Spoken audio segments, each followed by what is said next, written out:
From Chicago, on the shores of Lake Michigan, the California Zephyr travels to San Francisco over the lines of 3 railroads. From Chicago to Denver, it's a Burlington train. At Union Station in Chicago, passengers board the Zephyr. The schedule has been planned so you go by some of the nation's most spectacular scenery during daylight. The stainless steel cars of the California Zephyr were built by the Budd Company. 5 of these are Vista Dome cars, affording passengers an unobstructed view along the way.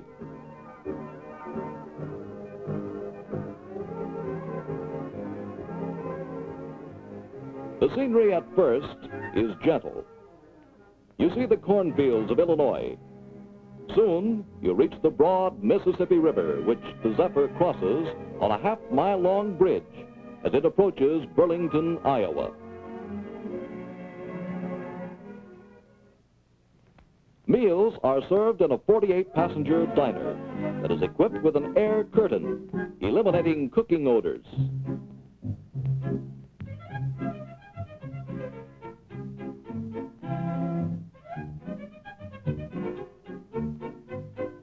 That evening, you'll see people in the Vista Domes enjoying the moonlit countryside and watching the signals flash. You can have a snack just before bedtime in the buffet lounge.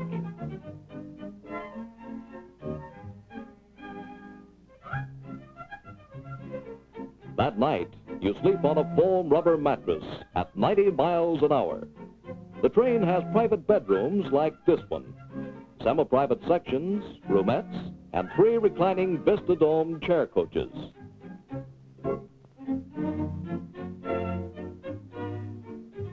Early the next morning, on entering the Burlington's Denver yards, the Zephyr goes through the car washer.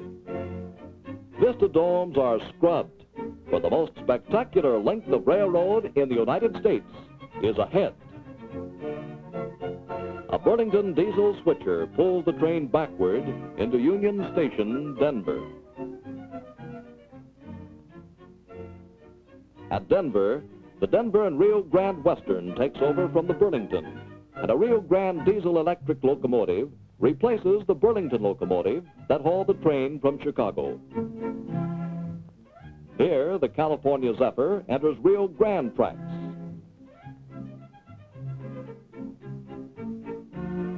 The train begins climbing almost before leaving the Denver city limits. And as the train climbs the front range of the Rockies, passengers take seats to watch.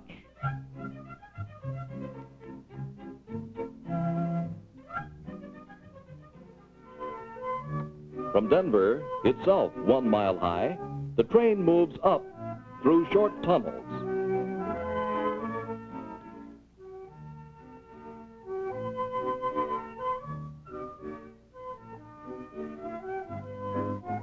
Past breathtaking views.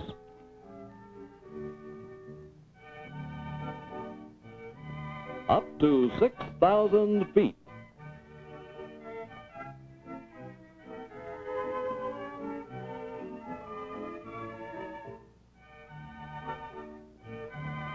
Around sweeping curves, up to 7,000 feet.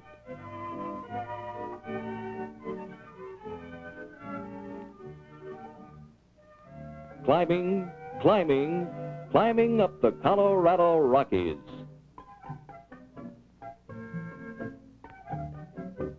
Up to 8,000 feet.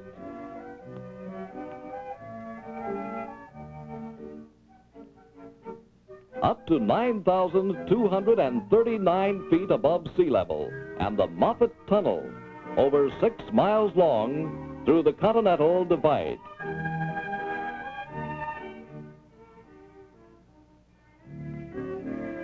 And then the train starts down, gradually down, past lakes 1.5 miles high.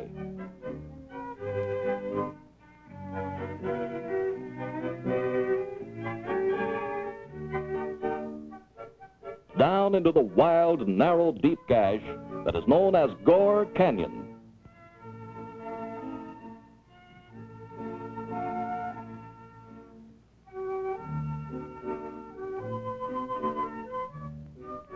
Geologists claim Gore Canyon was once an arm of the Pacific Ocean.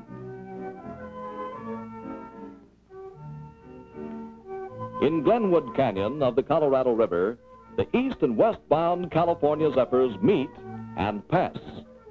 6 complete trains are necessary to provide daily service in both directions between Chicago and San Francisco.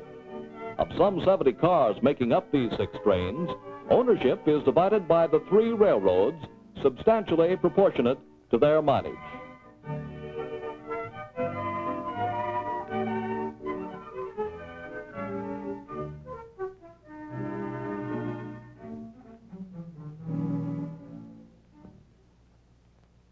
You see an occasional lonesome ranch and the primitive beauty of the wide open spaces. Late the second evening out of Chicago, the Western Pacific takes over at Salt Lake City for the last lap of the trip to San Francisco. That night, the Zephyr crosses western Utah and all of Nevada. The next morning, the train enters the Sierra Nevadas in California and for 118 miles follows a corkscrew route through the beautiful Feather River Canyon.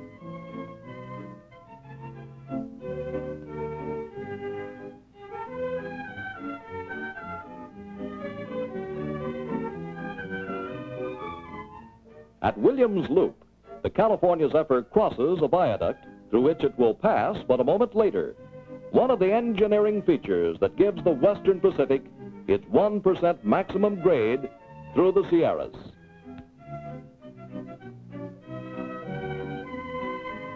Here are blue waters, a deep gorge, foaming rapids, and forests of pine and spruce. In the Feather River Canyon, numerous bridges crisscross the river and each other. The train crosses a high bridge, then circles under the highway bridge at the point known as Twin Bridges. Out of the Feather River Canyon, on toward San Francisco, the train moves across the last flat land to Oakland Mole or Pier.